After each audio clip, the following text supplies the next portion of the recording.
So yun po guys, ayan, magandang araw po ulit sa lahat. So another topic po yung pag-uusapan po natin sa video po na ito. This time po is pag-uusapan po natin yung takbo po ng YouTube channel ng atin ni Krishna na si MJ Hermino or si Inday Ugdot po. Ayan, yun po ang kanyang YouTube channel. Sana i-subscribe niyo po ang kanyang YouTube channel guys. Inday Ugdot kasi sobrang deserve din po niya ng suporta po natin. Sana kung paano po natin sinuportahan ang ating idol na si Krishna Mahusay, ay ganoon din po sana ang suporta po natin sa kanyang ate na si Inday Ugdot, kasi malaki din po ang maitutulong nito sa kanya at sa kanilang pamilya, especially na may sarili na po siyang pamilya. So malaki po ang maitutulong natin sa kanya kapag sinusuportahan po natin siya. Kung maganda rin naman po ang takbo ng kanyang YouTube channel sa kasalukuyan po. Ito po ay data from May 11 to June 10, 2026. So 30 days po na data, kung saan nga po is nagkaroon po siya ng 558,000 po na views for the last 30 days po, which is mataas na po ito, especially sa mga baguhan pa lamang po pagdating sa pag-vlog. Sa mga nagsisimula pa lang ay napakataas na po ng 558k na views sa loob po ng 30 days. And ang kanyang subscribers po is mataas na rin po para sa nagsisimula pa lang. 13.2k subscribers na po siya ngayon. So mataas na rin, diba? So sana is patuloy po natin suportahan, i-share ang mga videos po niya. Huwag po i-skip ang mga ads para may chance na mas malaki yung papasok na revenue, para makatulong din po tayo sa kanya. Kasi inulit ko nga po na sobrang deserve ni MJ, especially na lagi po siyang andyan sa tabi ni Krishna, especially nung time na sobrang down po si Krishna dahil nga po sa mga issues na nangyari. Ay si MJ po ang naging katuwang po niya, laging kasama po niya, laging kasanggang dikit po niya. Kumbaga nakaya ni Krishna po lahat ng pagsubok sa kanyang buhay, kasi nga po andyan ang kanyang pamilya, especially andyan ang kanyang ate Inday Ugdot na lagi nga pong kasama po niya sa bawat lakad po niya, sa mga bawat vlog po niya, diba? So ito po, tignan po natin yung kabuuang analytics or takbo ng YouTube channel ni Inday Ugdot mula sa Social Blade website. Ayun nga po dito, yun nga po ang kanyang subscribers is nasa 13k or 13.2k na po ito, which is inulit ko nga po is napakataas na po nito para sa mga nagsisimula pa lang. Ang kanyang views po overall is nasa 1.8 million. So mataas na rin po yan para sa nagsisimula pa lang guys, since mga ilang buwan pa lamang pong nag-focus si MJ sa pag-vlog, diba? Although na-create ang kanyang YouTube channel ang September 25, 2020, pero nag-start siyang mag-vlog is mga kamakailan lang din, diba? Mga ilang buwan ang nakalipas, diba? At ang kanyang videos na na-upload na sa kanyang YouTube channel is nasa 52 na videos na rin po. Ito naman po, nagkaroon po siya ng additional subscribers na 2.1k sa loob po ng 30 days. So napakarami po ng nag-subscribe po sa kanya sa loob ng 30 days from May 11 to June 10, 2026. So ibig sabihin lamang is marami din po talaga sumusuporta po sa kanya at maraming nag-aabang po sa mga vlogs po niya. At inulit ko nga po, ang kanyang views for the last 30 days is nasa 558k na nga po, which is mataas na rin po talaga para sa mga nagsisimula pa lang. At mahirap pong abutin ang ganito kataas na views guys. Ako nga po dati, mga nasa 100k sa isang buwan is masaya na po ako doon.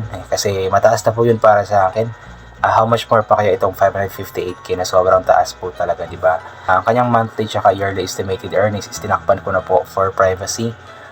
Since alam naman po natin na involved po ang money po dito. So para sa security, para sa safety din po. So takpan na po natin, kasi baka kapag ibigay po natin or sabihin po natin yung estimated, since estimated lamang po ito, so possible na magiging malaki po talaga. At baka isipin ng mga tao kapag makakita, uy, ang laki pala, tapos makita siya, di ba?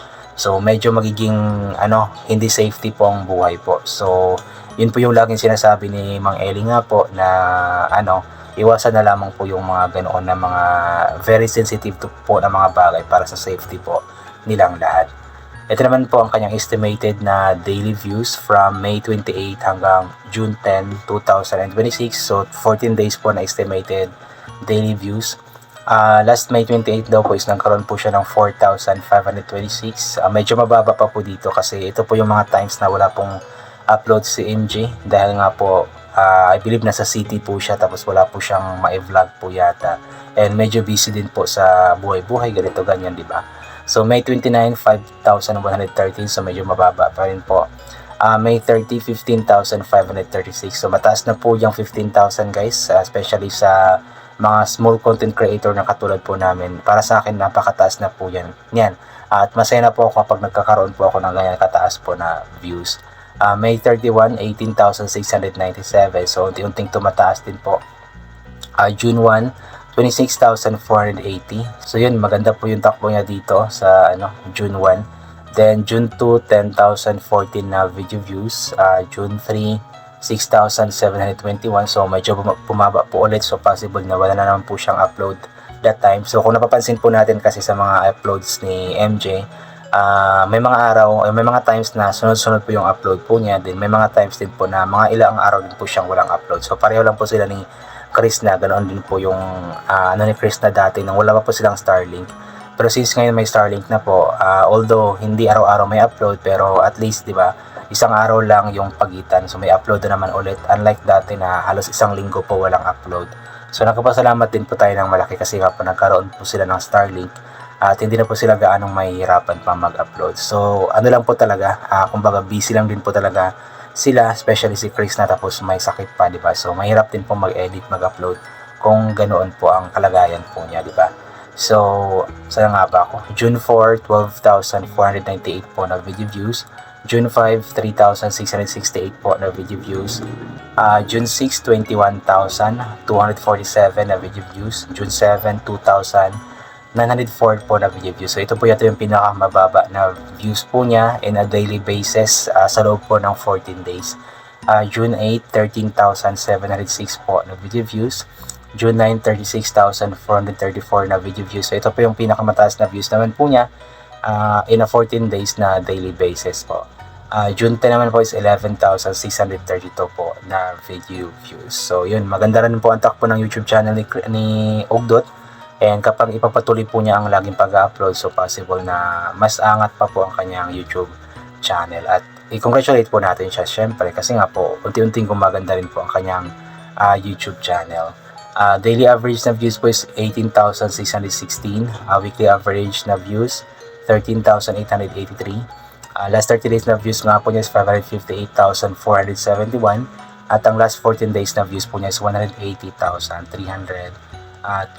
So yun po yung kasalukuyang takbo po ng YouTube channel ni Inday Ugdot or ni MJ, ang ate ni Chris na, from May 11 to June 10, 2026.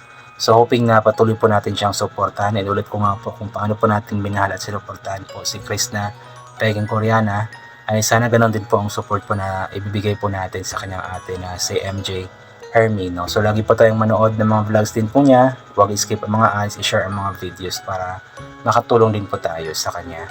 And of course, yung kanya lang tita din po, si Discarte Nebet, supportahan din po natin para makatulong din po tayo. So yun po, I think hanggang dito na lamang po muna ito. God bless po and bye for now po.